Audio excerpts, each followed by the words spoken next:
My name is Paul Beaumont. I'm a current Currituck County Commissioner, and I graduated of the U.S. Naval Academy, aerospace engineer, one of the most prestigious educational institutions in the country. Went on to be a Navy pilot, U.S. veteran. Currently lived in this district, which I feel is very important, for the last 23 years.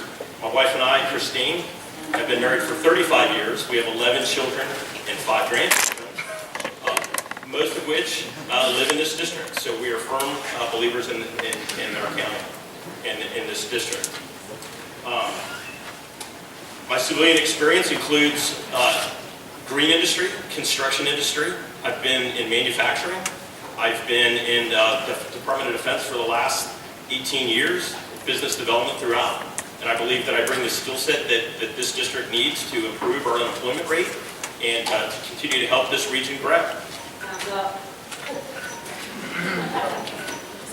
Thank you. I am under no misconceptions.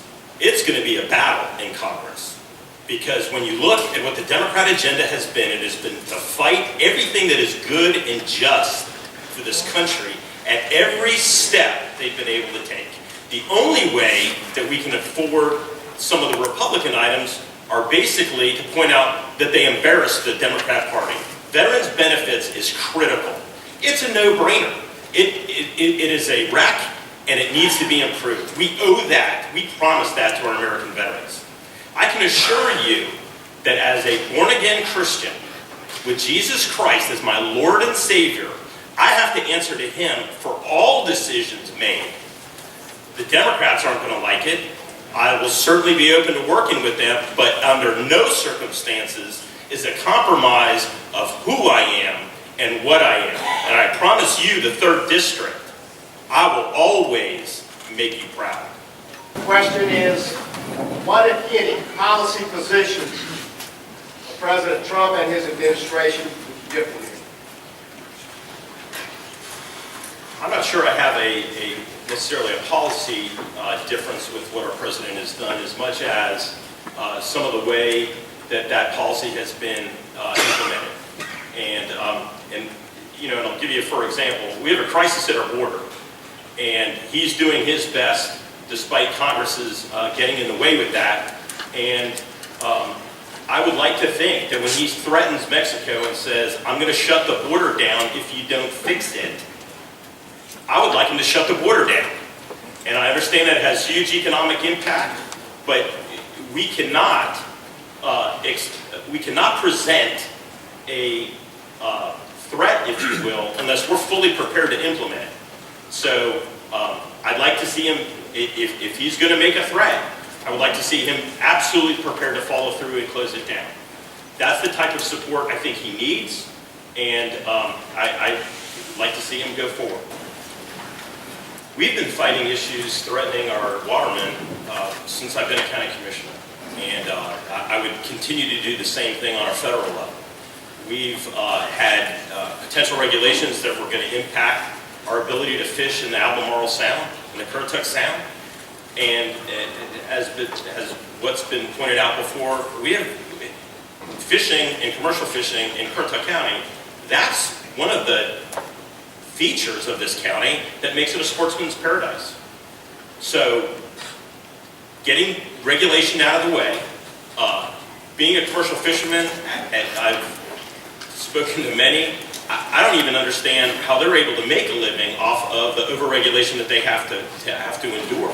From changing limits to changing net size, we need to get out of the way and let them do what they do, and that's fish. And just like Phil Law said, I like my fish local and fresh as well. First and foremost, we have a border for a reason. The fact that it's as porous as it is creating havoc in the southern towns and in fact throughout the entire United States. Until we get a border that is secure, we're playing catch up. We need a secure border, we need a big fence or a big gate, and welcome those that meet the requirements that who we've identified. We've ensured that they're not contrary to the beliefs and to what made this country special. But there's a two-pronged approach. If we don't fix the asylum legislation that is currently on the books, we're playing a court game that we're never going to be able to overcome. Someone coming in and saying, oh, I'm being, hated on with wherever I'm coming from. Until that gets fixed, it really doesn't matter about our border. So it's a two-pronged approach. We need a secure border, and we need to fix the legislation. The future of Obamacare is again getting called into question both legally and politically. What do you think should happen to the future of Obamacare, and where does that leave Medicaid? He got a medical question. Can I get a military defense question? So, I think I'm going to speak for the majority, but Obamacare needs to be repealed. It is just a travesty of legislation. It has killed, as Dr. Murphy has stated, it has killed businesses. The premiums are going through the roof.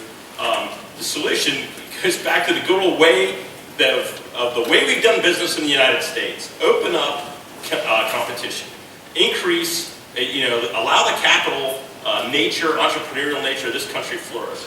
Tort reform, across state lines, privatization. I don't know why or how, what isn't working for the Veterans Administration, why somehow we thought that was going to work if you try to broaden it to the entire country. So just like I believe you should do with the Veterans Administration, we need to encourage privatization and competition. Right now, the United States is a net exporter of energy. There is no reason to endanger our coastline at this point in time with the potential of an adverse event off the coast. It is expected, or it's projected, that the United States has enough energy for the next 300 years in oil reserves. President Trump was instrumental in opening and developing what is necessary for the United States to be energy dependent or independent. I see no reason why we should take the next step. That includes all offshore exploration, not only oil and gas, but as well as wind as well. I don't see a need for seismic testing, which is done for both industries. I think that what we have is working real well right now, and I think we should stick with what we know how to do, and that's drill, baby, drill. That's all I got. My name is Paul Beaumont. First of all, I'd like to thank my wife, Christine. She's been beside me throughout this process, and Lord willing will remain there. My son, David, who I think had enough. He works really early in the morning. My daughter, Victoria. My granddaughter, Lily. Yes, it's past your bedtime. And finally, you all for coming here. You show what's great about not only the 3rd District, but what's great about Currituck County. You take, and our surrounding, because Dare County's here as well, you take your politics seriously. You take this vote seriously. I cannot say enough about how much that means to me personally. Shortly after winning the championship, UVA coach Tony Bennett gathered his players in the locker room and included a few of his recent graduates, alumni of the program. And he told his players that this isn't about you. He pointed to the alumni and said, these are the guys that paved the way. So, he told them and cautioned them, be humble, be thankful, and don't let this change you. There is no way that was a minute. Beaumont for Congress, theanti-aoc.com.